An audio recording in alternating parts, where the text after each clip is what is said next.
Good morning. My name is Barb Melera. I'm a member of the team at Harvesting History. We're an heirloom horticultural company that specializes in heirloom seeds, heirloom roots and sets, heirloom flower bulbs, heirloom tubers, and also some classic heirloom design gardening tools. It's a hot day up here near the end of July, and we are about to start our garlic harvest. So today's tutorial is going to be a detailed tutorial, probably more than you want to know, about how to harvest and when to harvest garlic. So let's begin with some definitions so that you know what I'm talking about. Now, I am going to be referring to clove wrappers and bulb wrappers. That's the tissue-like plant material that covers both the bulb of the garlic and also its cloves. Usually, the clove wrappers are a different color, an intensely different color than the bulb wrappers. So when you read that something has purple cloves, what they really mean is that they have purple clove wrappers, because when you peel away the clove wrapper, you're going to get a clove that varies at the most from nearly white to cream to tan to dark tan. So we've been waiting for nearly a year, since last November, for this day. It's always an exciting day to get here because we really don't know what these garlic are going to be like, what size they're going to be when they come out of the ground. I want you to take a look at these garlic right here. This is the ideal coloring that garlic should have before you pull it out of the ground. And this is most garlic, it is not all garlic. So when about 2/3 of your garlic plant has turned from green to whatever color, yellow, brown, tan, then it's saying to you, get me out of here, I'm sick of being in the soil, I want to leave the soil. And so you pull out your tool. I love this tool. This is a Japanese carving knife. It is called a hori and is actually an ancient tool. You take whatever digging tool you have. You don't want to get in close to the stem or you're going to harm your garlic bulb. So come out at least 3 inches, go down, loosen the soil, hang on to, but don't pull the stem, because you want the stem to be attached to the bulb for proper curing, which we'll get into later. Okay. Look at that. Look at this beauty. This one I think is rosewood. What are you? Yes, this is rosewood. This is one of my favorite garlics. It doesn't produce a huge bulb, but look, that's the size of a single clove. So if you cook a lot with garlic, and I do, and you're lazy, and I am, one garlic clove this size will work for just about anybody's meal. So you have now excavated the garlic bulb with its wrapper intact from the soil. You're going to leave the stem attached, and then later I'm going to show you how to cure this bulb and all of its friends. So most garlic, you're looking for the plant to be 2/3 discolored, 2/3 no longer green, and then coming out a good 3 inches from the stem, you're going to dig without detaching the stem from the bulb. There it is. These are my rosewoods. I just explained to you ideal circumstances, the ideal browning of the garlic and then lifting it out of the soil. Now I'm going to show you what you don't want to see. Most garlic follow the process that we just discussed. However, there are a few groups of garlic that do not follow that process and have to be harvested much, much earlier in the season. All Asiatics need to be harvested much earlier, so you're normally in most of the U.S. looking at harvesting the Asiatics in early to mid-June. There are others, like some of the turbans, that also applies to. You don't want your garlic to look like this when you are digging them up. And the reason you don't is these have stayed in the ground too long, so the bulb wrappers have begun to disintegrate and the clove wrappers have begun to disintegrate. When that happens, all of your garlic is still edible, it just will not last anywhere near as long. That means, how sad, I'm going to have to eat all of you very quickly. Just breaks my heart, right? So, anyhow, don't.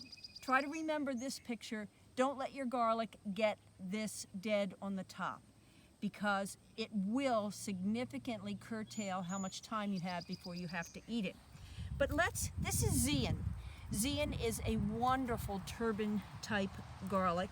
And let's dig this baby up.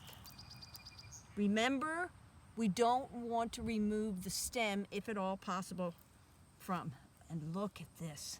Now, again, turbans are not the biggest garlics in the world, but this has got this is a nice size clove for a turban garlic. This is Zean, and what you don't realize is this bulb should be covered, absolutely covered, with pure white clove bulb wrapper. However, most of the bulb wrapper has now deteriorated. And the other thing you don't realize is earlier in the spring, I couldn't help myself, and I dug up one to eat. These clove wrappers were that dark color. See how much they've faded in the course of 4 weeks? So please remember, with all of the Asiatics, some of the turbans, and some of the other garlics, and by the way, it will be noted when you purchase the garlic whether or not it needs to be harvested early.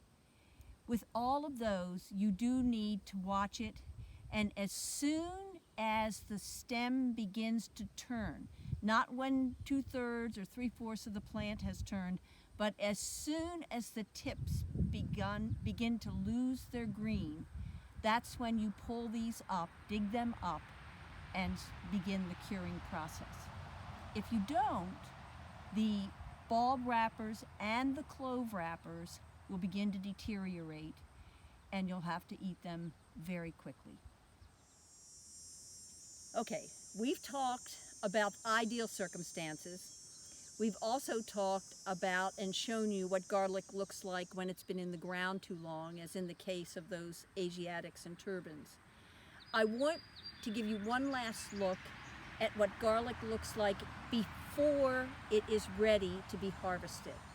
This is part of my crop of Romanian red. I love this garlic. I wouldn't have a garlic garden without Romanian red.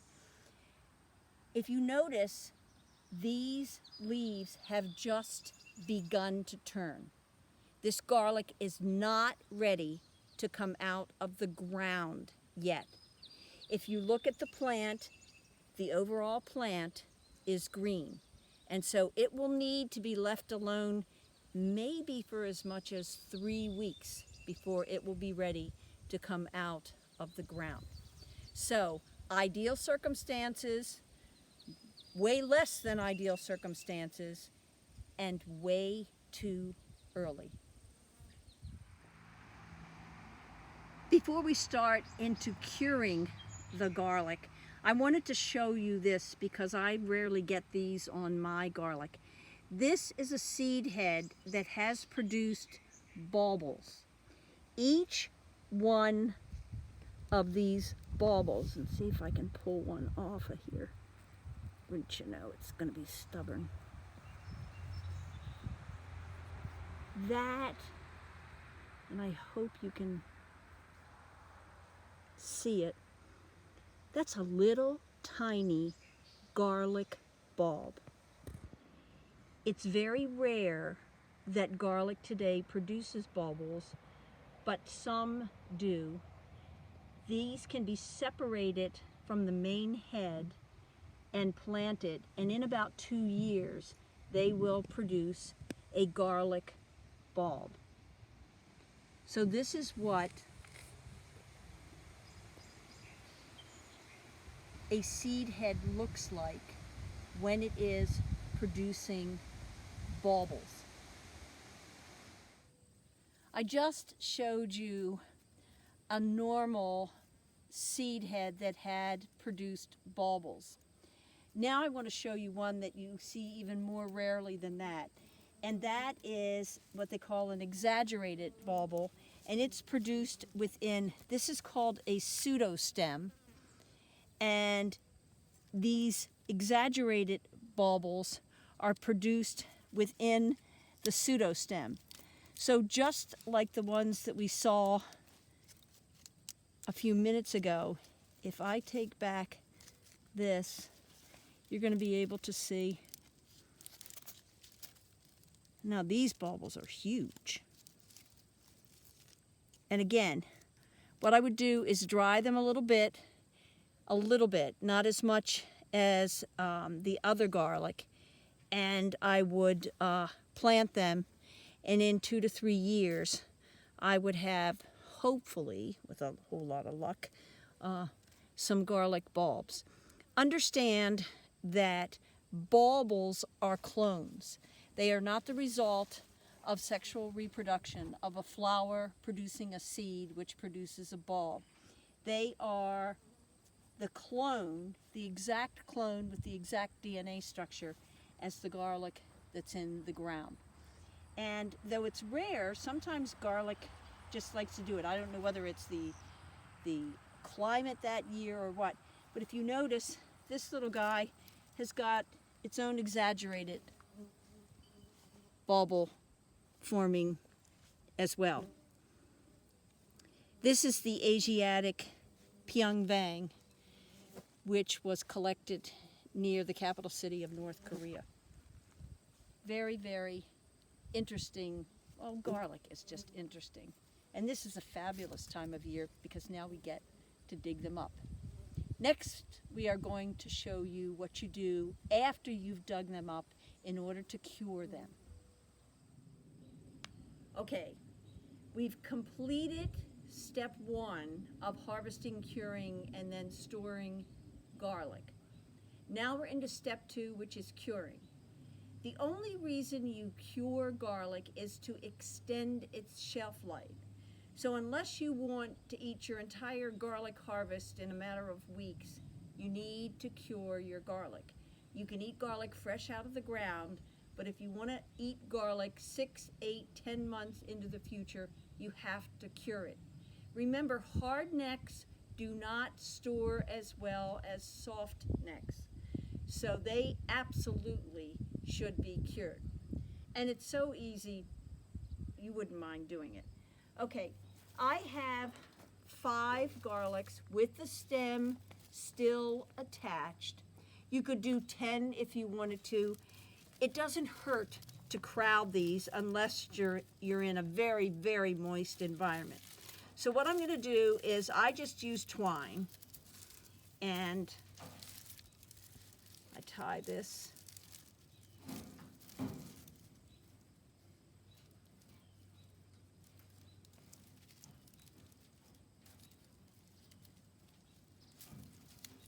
Just like that. Don't tie it in a bow because as they dry out, you might lose some. Tie them in a nice firm knot. And and for what I'm going to do, I'm going to hang them on a nail. So what I do is make a little hook.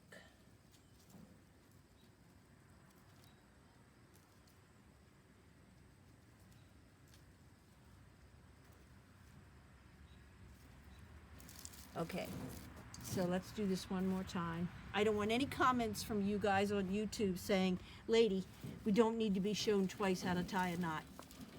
You probably don't, but I have ulterior plans for this.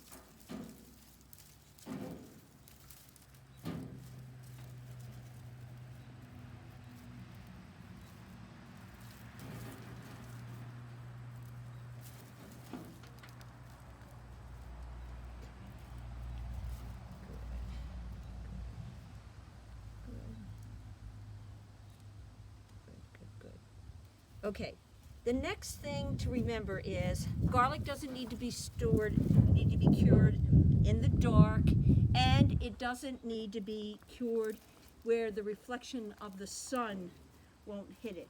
It can't be cured in direct sun, but it can be stored in full light.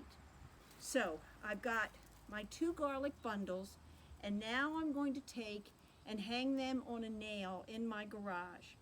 What my garage has, and what any place that you're going to store garlic must have, is a place where there's excellent air circulation, because it's the air circulation that will help the garlic to cure.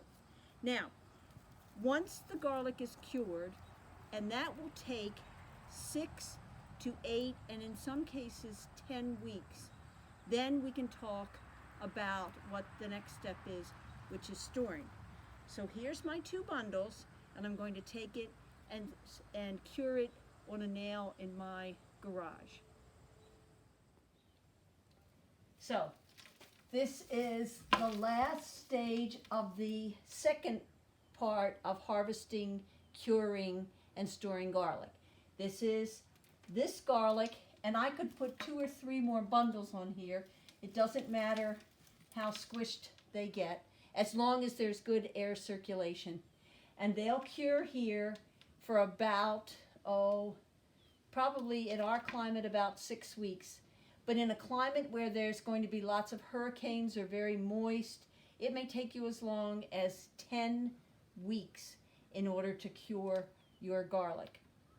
Then the final stage is going to be where and how you store it.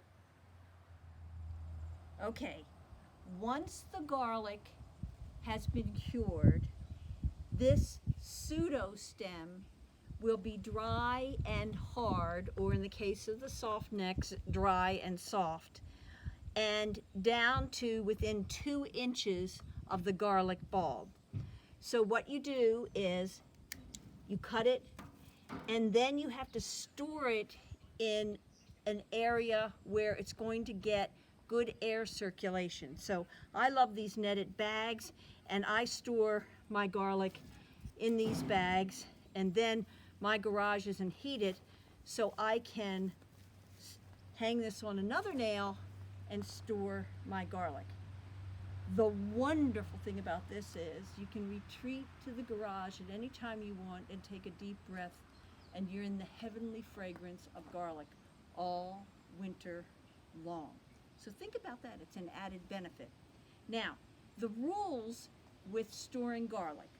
Garlic is best when it's stored between 50 degrees and up to maybe 60 degrees.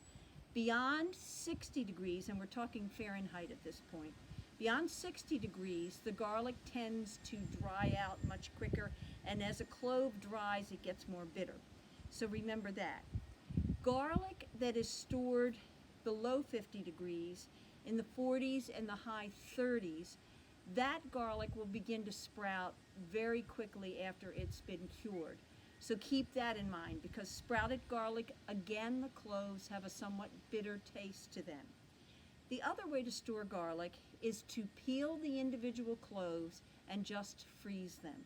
And it maintains its texture and its flavor when frozen. So you've got your choice.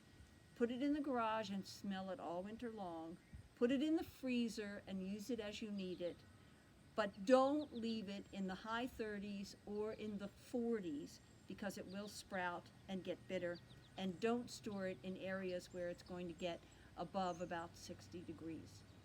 I hope you've learned something from this very lengthy video. It's worth telling you all of the facts associated with garlic. Almost anybody who wants to grow garlic in this country can grow it, and it is one of the all-time most magnificent vegetables we can grow in our gardens. Good luck with your garlic. Also, now, midsummer is the time to order garlic because the great varieties end up getting sold out by the end of August. Please come to our website, which is www.harvesting-history.com, and purchase some of our varieties. We have one of the largest collections of heirloom garlic varieties in this country. Again, www.harvesting-history.com. Good luck with your garlic harvest. I wish you the best.